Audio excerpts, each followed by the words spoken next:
요즘 법인 전환 고민하시는 대표님들 많으시죠? 오늘 법인 전환하실 때 꼭 고려하셔야 할 핵심 2가지, 대표님 사업에 딱 맞는 방법 알아보고 가세요.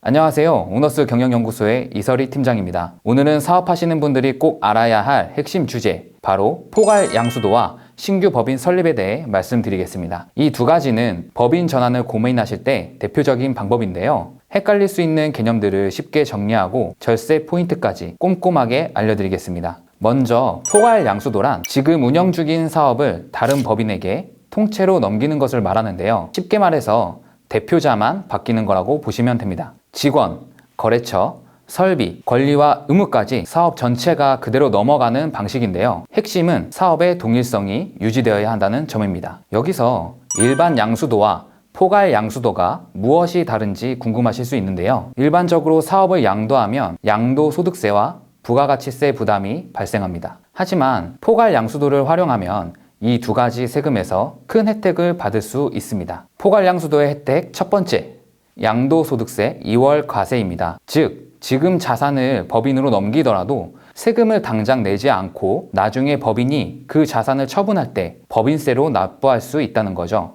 다음 2번째, 부가가치세 면제입니다. 보통 자산을 넘기면 거래금액의 10%를 부가세로 내야 하는데요. 이를 포괄 양수도 방식으로 넘기면 이 부가세가 면제가 되고 있습니다. 정말 큰 혜택 아닌가요? 하지만 이 절세 혜택을 받기 위해서는 몇 가지 중요한 요건을 충족해야 하는데요. 먼저 조세특례 제한법과 부가가치세법을 명확하게 지켜서 진행하셔야 하며 사업의 동일성이 유지되어야 하고 인적, 물적 자산 등 자산 전체를 승계해야 하며 계약서에는 반드시 포괄 양수도 문구를 명시해야 합니다. 특히 부동산 임대업을 하고 있는 경우에는 임차인의 보증금이나 보험 계약까지도 승계되어야 포괄 양수도로 인정받을 수 있습니다. 여기서 예를 들자면 부동산 임대업자가 임차인 보증금은 빼고 건물만 넘긴 경우에 포괄 양수도로 인정되지 않아 양도소득세와 부가세를 모두 부담하게 된 사례도 있습니다. 또한 세금 계산서를 발급하거나 매수인에게 부가세를 청구하게 되면 과세 대상이 되어 절세 혜택을 받지 못할 수도 있습니다. 그래서 포괄 양수도를 진행을 하실 때에는 반드시 전문가의 도움을 받아서 계약서를 제대로 작성하셔야 합니다. 여기서 또 궁금하실 점은 계약서를 작성하실 때에는 어떻게 작성할지에 대한 부분일 텐데요. 계약서에는 반드시 본 계약이 포괄 양수도로 인정되지 않는 경우 부가가치세는 매수인이 부담한다, 이 한 문장은 꼭 넣어주셔야 합니다. 이 한 문장이 대표님을 세금 폭탄에서 지켜줄 수도 있습니다. 그럼 포괄 양수도가 절세에 좋다는 건 알겠는데 그냥 새 법인을 만들면 더 간편하지 않나요? 이렇게 질문하시는 분들 정말 많으세요. 물론 맞습니다. 신규 법인도 훌륭한 선택입니다.